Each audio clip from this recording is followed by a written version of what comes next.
hadog. Mae enaid ar y mynydd, un o'r rhain sy'n byw yn rhydd fel awel. Un aweli ar lôn wen ein heilwen ni. Yn y grig mae geiriau hon nawr i aros. Paid â gadael winiau'r hegin rhy agos. Yn eithin gwyllt i'r ffithau, a hyn allt y tywall te, ac yn marglod i'w thlodi. Fyw na hon i llwyfan hi. A neb ond wyni ei hun, neb yn gwybod am ddagrau, am dadau, ond hi a'i diwdod. A nhw ti'n frenhines, ni wel hon rhywun rhibanlus, breuddwydio dawnsio daith i weini Lundain ganwaith.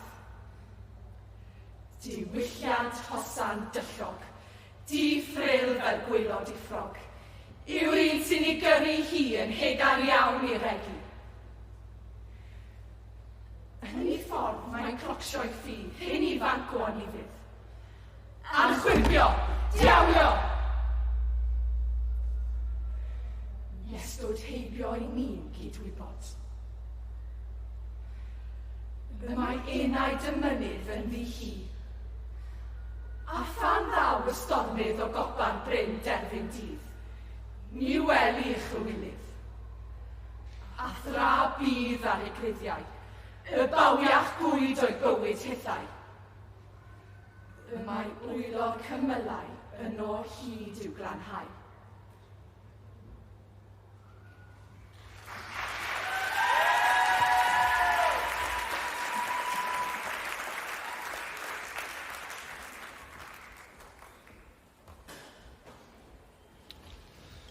Diolch yn fawr iawn i Ysgol Bro Pedr am agor y gystadleuaeth. I'r rhai o'ch chi sydd yn meddwl gadael y pafiliwn, os newch chi hynny cyn gynted ac o bosib, os gwelwch y dda, i'r rhai o'ch chi sydd newydd ymuno i ffeindio set cyn gynted a phosib, os gwelwch yn dda. Y dasg yn y gystadleuaeth yma, wrth gwrs, ydy adrodd Wini Ffini Hadog gen Karen Owen. Mae'r ail grŵp yn barod i ymddangos ar ôl i bawb ffeindio set. Mi fydd canlyniad y gystadleuaeth yma'n cael ei gyhoeddi ar lwyfan perfformio'r Eisteddfod am y ddeutu 2 o'r gloch. Dyna ni, mae'r drysau yn awr ar gau, felly mi gewn ni symud ymlaen efo'r cystadlu. A'r grŵp nesau ymddangos ar y llwyfan ydy Ysgol Maes Garmon.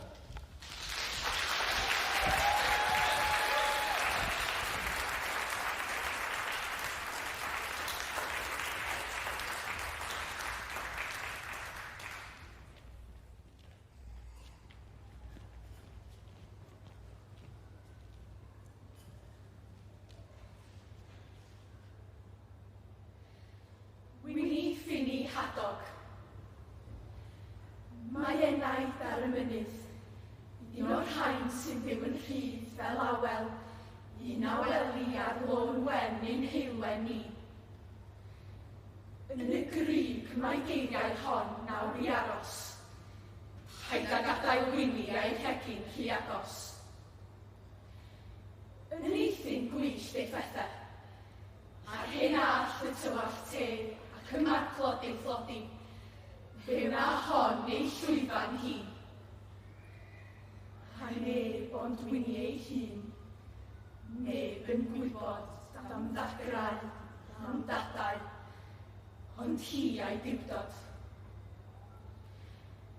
A anwyd hi'n frenhines, ni wel hon rhywun rhiban les, breuddwydio dawnsio'r daith i weini Lundain ganwaith.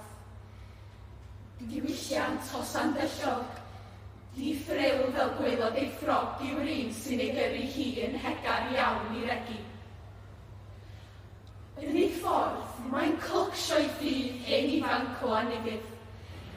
Anchwipio, diawlio, nes dod heibio i ni'n gydwybod. Mae enaid y mynydd yn ddi hi, a Pan ddaw y stormydd o gopa'r bryn derfyn dydd, ni weli ei chwylydd. Da bydd ar ei gryddiau y bawiach gwyd o'i bywyd hithau. Y mae'r milwr cymylau yn o hyd i blanhau.